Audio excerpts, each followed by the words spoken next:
Salut chers tous, une fois de plus c'est Sergent Doudi et bienvenue pour cette session d'échange qui se veut la suite de la vidéo 001 dédiée à la partie théorique de la session Revit MEP.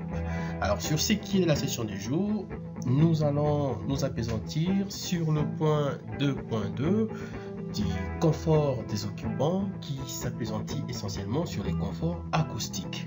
Alors, qui pense au confort acoustique pense au dBA, ceci dit les décibels de pondération A.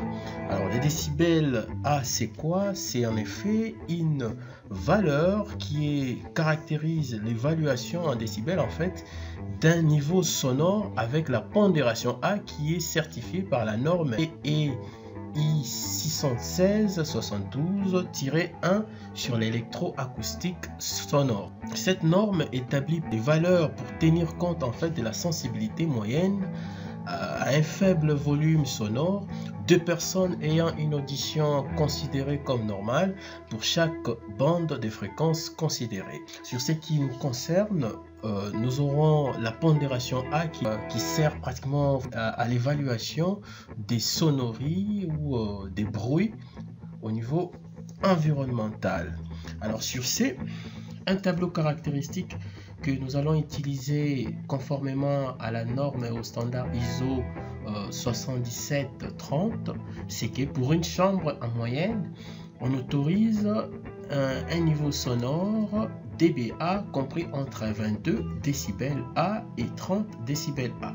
En termes de puissance acoustique, bouche installée doit avoir une puissance de façon à atteindre ces niveaux tels que les calculs seront effectués en utilisant bien respectivement la formule et la relation de Sabrine telle qu'exprimée.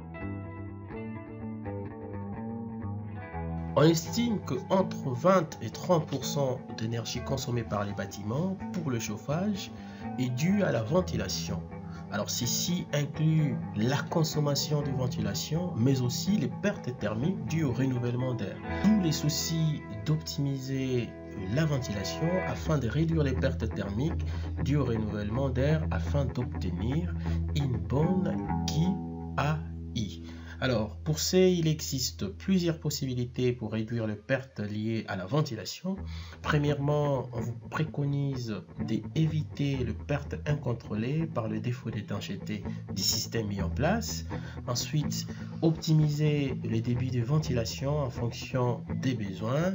Enfin, récupérer la chaleur contenue dans l'air extrait.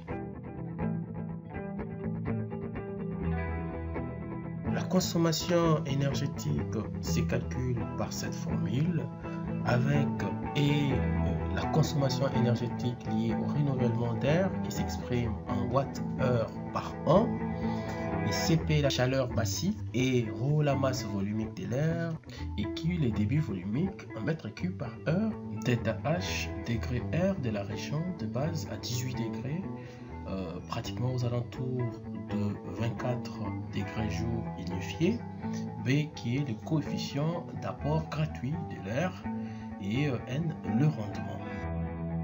La consommation de ventilation quant à elle sera évaluée par la formule que voici avec EV consommation de ventilation en watts-heure et NH qui est le nombre d'heures de fonctionnement par heure et PAPS qui est la puissance absorbée qui est évaluée quant à elle en watts. Ceci étant, ces calculs que nous avons vus par le biais de différentes formules permet en effet de simplifier les analyses ainsi que les démarches, mais ne permet pas d'évaluer de manière nette et précise les consommations précises d'un système de ventilation.